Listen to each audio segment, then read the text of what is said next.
Good afternoon.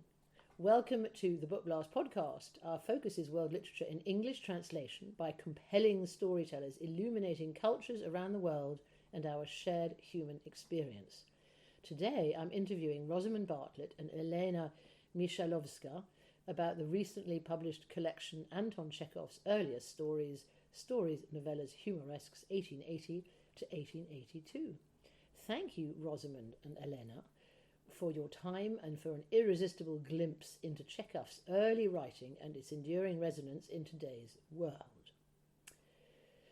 This landmark volume of early stories by Chekov involved 83 volunteer translators across 9 countries, which is a remarkable feat of literary collaboration. How did you maintain tonal and linguistic coherence across so many voices and manage the editing process?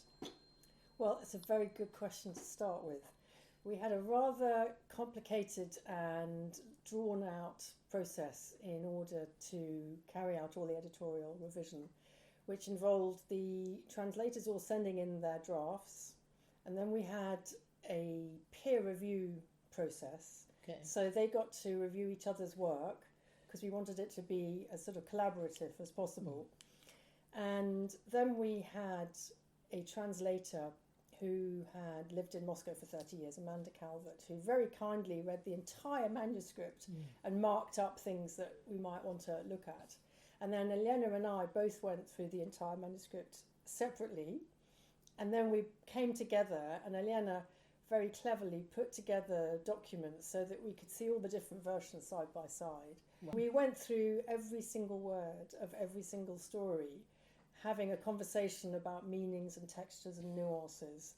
And I've always felt that Chekov actually, speaks to us. He does. He's universal. He's universal, yeah. And his language is very, very modern.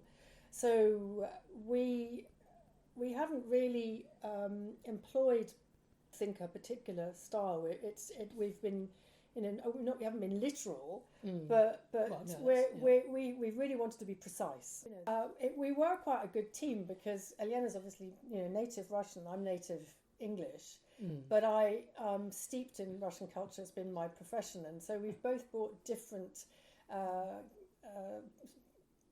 sources of insight into the words we were translating and the phrases and things, and we had really great convices about how to translate things, and you were able to illuminate me on some things that resonance and vice versa, and I was able to sort of fill in the context and do all the footnotes. But it was a very successful combination from that point of view. A very useful list for people who are looking for translators. Actually, you down for a Russian who already know there. Very, very helpful that too. Yes, so these early stories come from a writer who was young, broke, overworked and writing fast for money. He later returned to certain stories and edited them. How did doing this change their style or impact? Well, that's a really loaded question, actually. Oh dear, okay. But it's a very interesting one, which I really got to grips with when I was writing the introduction. And I thought, well, I'll just introduce, volume 1 of the collected works. There's, 10 volumes of the short stories in the Academy of Sciences edition. I thought, well, it'll take me, a few weeks to do. And actually it took me the whole summer because I stumbled across this article by an Italian colleague of mine who teaches at the University of Urbino. And he had reviewed a fairly recent anthology of some of these early stories, which claimed to be the original stories as published in the magazines in the early 1880s. And he actually showed that the translator had worked with the collected works. And there was a difference, you see, because Chekov did revise his works.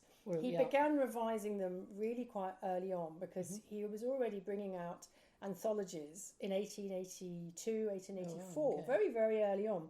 So there are all kinds of assumptions we have about Chekov that, we've been able to sort of upend by doing this work.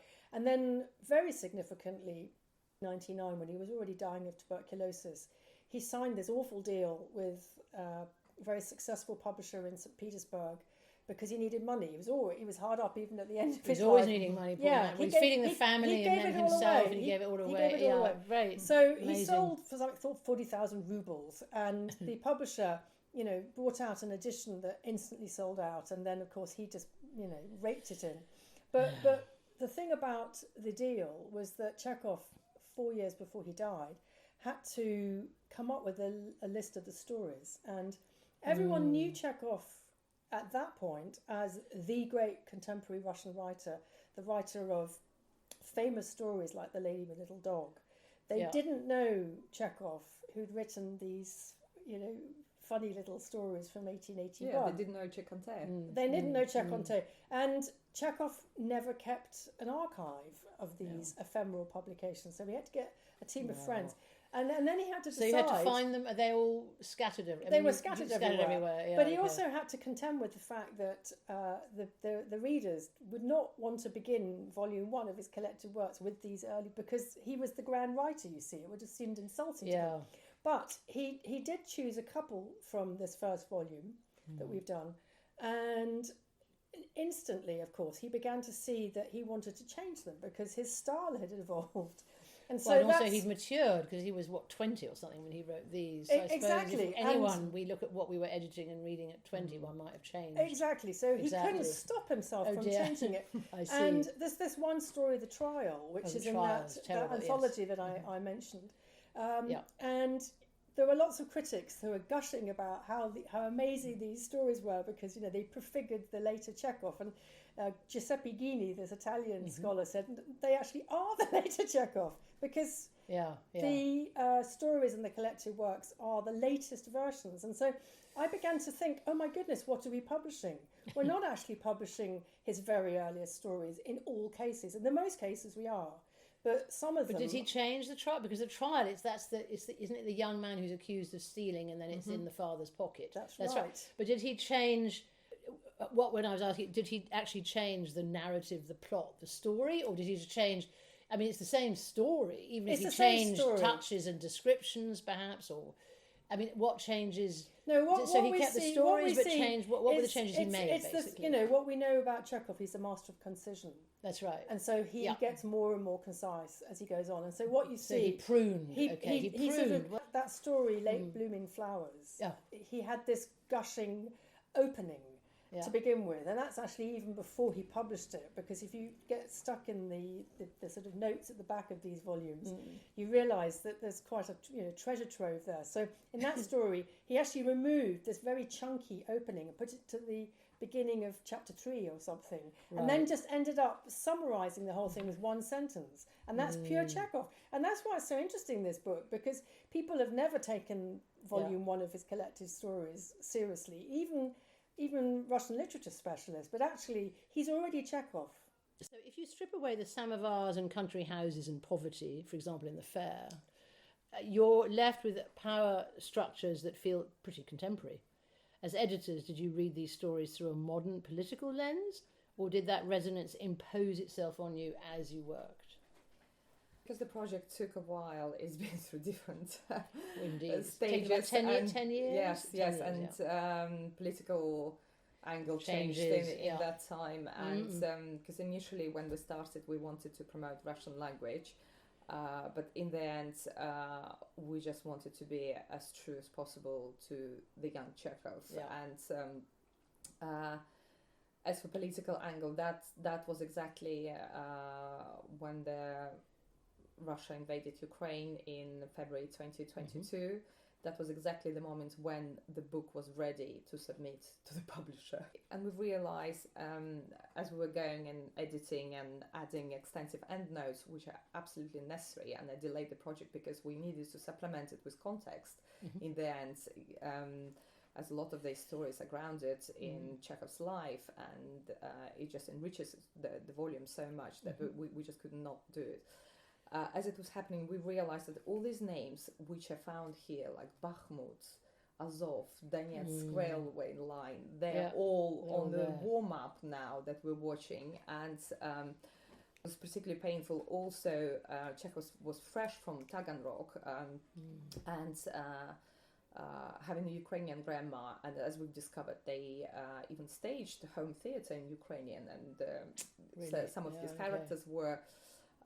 We found there were some pieces in this volume which were in Ukrainian, and I had to call upon my Kiev friends right amongst this. Wow. And what really warmed my heart that they didn't refuse. They helped, and for them, Chekhov so he is wrote. not pushed He in. wrote. Yeah. So, really. So Yeah, he put some peppered it with some phrases, and we could see that he was still fresh from that world, and that world was, Taganrog, so close to contemporary Ukraine, was, really part of this kind of influenced by Ukrainian culture, and we also contacted museum in Sumy straight away to find out how they were doing, and also I did it through my friends in Kiev, and I found out that I think because Chekhov is not an imperialist and never was one, he's got such a universal human appeal, and it's not because he's got a Ukrainian grandma, but because of that kind of kindness to our pathetic selves. That also he wrote, it was unusual because he had quite a humble background, and he rose up, and you write that in the introduction, that it was unusual actually. No, so we carried on. There was one editorial decision where we kept the names of Ukrainian cities like Kharkiv spelled the way they were spelled in Chekhov time, but we've made sure we put a note in, and in the end, I think that's this volume transcends the political content, like much of Chekhov really does. Yeah, no, indeed. While editing Chekhov's early short stories, how visible were his obsessions that later dominate the plays? Could you, each of you, perhaps pick out just a couple of key obsessions, themes, and talk through how they first surface in the stories and then reappear in the plays, maybe transformed by maturity? So, or maybe just one each. Money's a big theme in the book, and I must say I found it really fascinating when I was compiling all the notes to dig into the backgrounds of some of the things that are referenced in the stories, because there were no end of scandals, including banks that were collapsing, and incredible frauds and people sent to Siberia and things. Really? That was the stuff of the sort of gutter press back then, and this is the era of early capitalism in Russia. And it really saturates the stories, doesn't it? Well, also the women, there's that one the women are like chattels. I mean, they're bought, and there's that story about, isn't it, the husband who sells live goods, the wife to the lover, yes, and then ends up drunk and dependent, and it's just awful. Yes. There's so much of a lot of that awful trading and trading. Exactly. There's that long story, Late Blooming Flowers, where you've got a doctor who, it's very autobiographical. That you could see Chekhov drawing on his own background.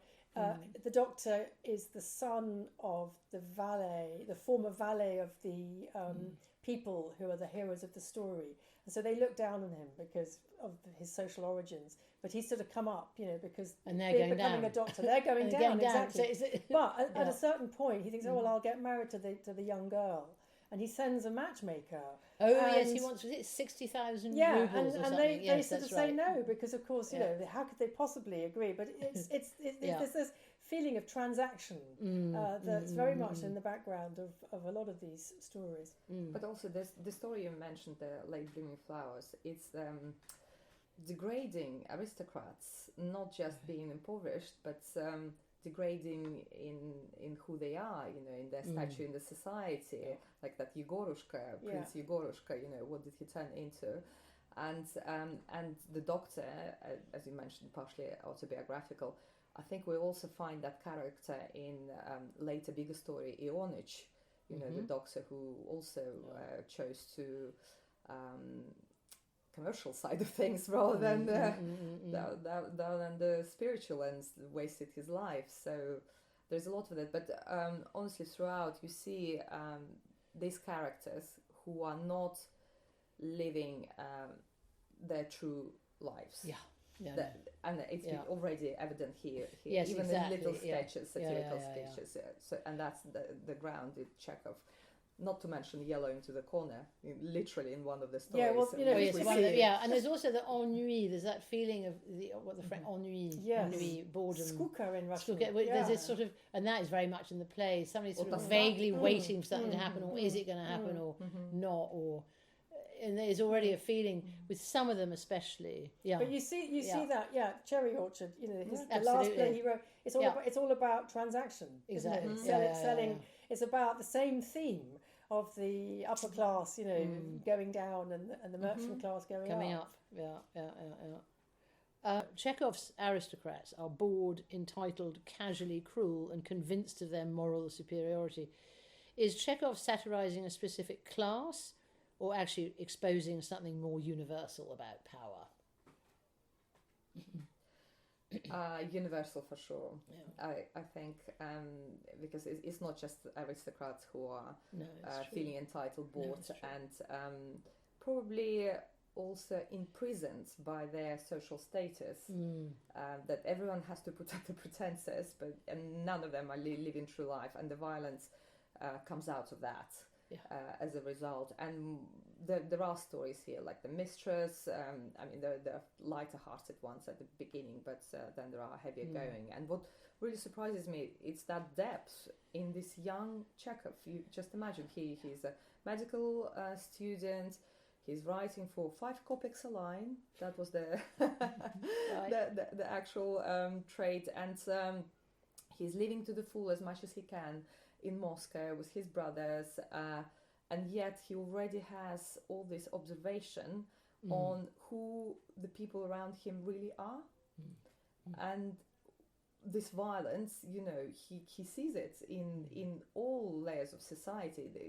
It's not just one class. He truly looks at the human beyond the and exposes the violence for what it is. Absolutely. Yes. Oh, there's that terrible story. The man who wants to leave being the groom, and then the mistress gets him back, and then she's sleeping with him, and he ends up beating his wife to death. Oh, terrible story! It is a terrible story. Oh, and then everyone just shrugs and how awful, and goes back at business as usual. It's just. And it's a story he really put some work into, because there are little bits that in the landscape writing, because Chekhov ultimately was sort of inspired by landscape. That was his sort of lyrical inspiration, and there are a few little areas where you can see he's already being a landscape writer. Beautiful writing. He's setting up an atmosphere and a mood, and then you have that with this brutality as well. But I think you mentioned the landscape writing. I think that was his escape generally to the open spaces. Even in the story we're discussing, at the end, the protagonist, the poor Stepan, who's been sexually harassed and on one side and beaten by his father, forced into this. That's right, he's forced into it. Yeah, he's forced into it. In the end, when he's drunk and runs back home, sees his poor wife, who's been chucked out of the house because he wouldn't obey his father's wishes. And he has this plan of escape to Kuban, to this beautiful open space of freedom. And that escape he often gives us, and earlier on, because many people think of Chekhov as a hard-going writer, but I feel he's an antidepressant. He always gives you this way out of it, and the recognition of your weaknesses is also kind of a liberation, because all characters from all walks of lives have weaknesses in Chekhov, and we can all relate. The humour in these early pieces comes across as being that of a young writer intoxicated by the freedom to experiment and not yet having a reputation to protect. It is often dark, cruel and vicious. Are there moments where it feels as though his comic writing becomes almost too distorted or just extreme and falls flat and losing its sting, or not? Well, it is a mixed bag, this book, because he is experimenting. Yes, and he's trying stuff out. Yeah, he's learning the tools of the trade, and not everything works. So his aim in 1880, 1881, 1882 is to entertain his readers, and he's working for editors who give him very strict word counts and deadlines, and he doesn't have time to produce polished stories, and so he's dashing things off, and after a while people get to realise he's really quite good, he's quite talented, so he begins to know that his stuff will be accepted, but not all of it works, and most of it, I think he, as Elena says, it transcends the immediate context, but there is some stuff which is a little bit dated, which is a little bit obscure, even with all the annotations we've put in at the end. No, that sort of fills it out. So, and some of the stories, the jokes are a bit strange. So I mean, he is of his time, of course. He is of his time, but then it's just the human element, the observation and the human behaviours that's timeless, that transcends everything somehow. Yeah. So yes, he wasn't ever thinking that these would ever be published. Now, 21st century. When we were approaching some of our friends for endorsements of the book, I mean, I've got some very nice colleagues in American universities who are Chekov specialists, and one of my colleagues wrote he's written this very, very nice quotation for the back cover, but he said Chekov would probably be mortified if he'd known that, but he'd also probably have liked it. Rather pleased, the idea that someone would actually take care over these early works, because when he wrote them, even at the end of his life, he had no memory of a lot of these dozens and dozens of these works that had to be sort of fished out. It was a means to an end, wasn't it? Yes, indeed, of course. And I find this book particularly inspiring for the young or anyone who starts out in creative writing, because in the first year he received more rejections than he published. And the rejections were so public. They came in this in the same magazines where he wanted to publish openly written such and such. Really? And there's even a story about rejections, isn't there? There's a story about rejections called My Jubilee, and there were really stinging, sarcastic replies. So, but he persevered. Public drubbing. I love it. Now, could you both, each of you, pick out 3 stories which each of you, in your view, the stories are especially indicative of Chekhov's gift as both a storyteller and an entertainer? So, Elena, do you want to start? Hard, I know, it's a hard question. Really, exactly really how many stories are there altogether? Because there's 500 originally, but there's 58. That's right, 58. 58. So that, I know, that's a hard maybe I quite like the ones which you would say classical Chekov. It's about nothing and about everything. Straight away, like the 29th of June. Do you remember that one, Rosamund? Where that's the day where St. Peter's Day. There's St. Peter's Day and there is the 29th but of June. 29th of June is St. Peter's Day. So I quite like that. What about you, Rosamund? Well, I've got a few suggestions. So one of them, Life in Questions and Exclamations, which is a really inventive story, because he's divided up life into different age groups and literally created a story from questions and exclamations. So this is an edited version of a little bit from the age period between 20 and 30 years of age. Lend me 100 rubles. What's on at the theatre tonight? Yes or no? Yes. Oh, my darling. Is the editor in? I have no talent. That's strange. How will I make a living? Gentlemen, dawn is breaking. Yellow into the corner. I'm already drunk as it is. Doctor, I'm dying. Lend me some money for the medicine. This is the end. To hell with it and everything else. Farewell, foul existence. Actually, no. Is that you, Lisa? I'm done for, maman. I've had a good run. Give me a job, uncle. Shall I get married? Never. Your Excellency, introduce me to your grandmother, Serge. Your enchanting princess. You old nonsense. Give me a seat in the second row. I mean, it's a whole story. Also, he's really listening to how people speak. Exactly. And that is an amazing playwright there, actually, if you think about it. It's true. And we mentioned this, the thing about the billiards. So yellow into the corner, that's what is unbelievable, because in the Cherry Orchard, you remember Gaev, he's always playing imaginary billiards. That's true. He might have remembered this story. So that I think that's a really good one. And then I love the Alarm Clock Almanac, which is a parody of the turgid almanacs, because it includes all these menus. True. For the journalist lunches. Read it for the Friday listeners. the 27th, whatever month it is. Alarm Clock Almanac. This is the menu for Friday the 27th. First course, shot of vodka. Second course, day-old cabbage soup with yesterday's kasha. Third course, 2 shots of vodka. Fourth course, suckling pig with horseradish. Fifth course, 3 shots of vodka. Sixth course, horseradish, cayenne pepper and soya. Seventh course, 4 shots of vodka. Eighth course, 8 bottles of beer. That's very good. The great Chekovian quality, it's parody, but it's not generally satire.